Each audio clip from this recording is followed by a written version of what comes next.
ஓம் நமோ நாராயணா.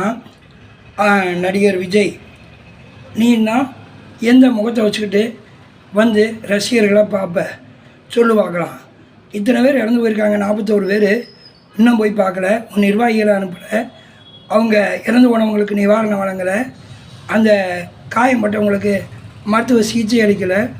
இந்த லட்சணத்தில் முதல்வர் மு.க. ஸ்டாலின் அவர்களை நான் வீட்டில் இருப்பேன், ஆஃபீஸில் இருப்பேன், என்ன வேணாலும் பண்ணிக்கிங்க, அவங்கள ஒன்றும் செய்யாதீங்கன்னா அவங்களன்ற யாரை?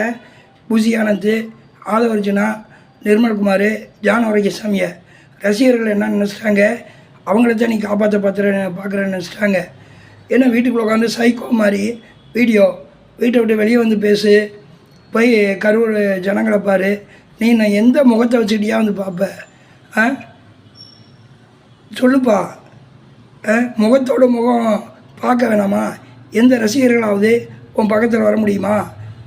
உன் பக்கத்தில் வந்து இன்னும் ஃபோட்டோ எடுத்துருக்குறாங்களா? குடிக்க தண்ணி விடக்கூடாதா? சாப்பாடு விடக்கூடாதா? திருச்சியிலேருந்து ஓடி வந்து வீட்டில் படுத்துக்கிட்டேன். நான் என்ன செய்ய போகிற? வந்து ஜனங்க முகத்தில் முடிக்க வேணாமா? வந்து ஒரு ரசிகர்களை பாரு, சீக்கிரம் அடுத்த வாரம். அப்போ தான் நீ என்ன சொல்ல வர்றேன்னு புரியும். ஒரு ரசிகர்களுக்கு நிவாரணம் கொடு, இறந்த குடும்பத்தை பாருப்பா. இதுக்கு மேலே சொல்கிறதுக்கு ஒன்றும் இல்லை. வீட்டை விட்டு ஃபஸ்ட்டு வெளியே வா, வீட்டுக்குள்ளே பதுங்காத. ஜனங்க முகத்தில் நாளைக்கு நீ முடிக்கணும், அதை மனசில் வச்சுக்க.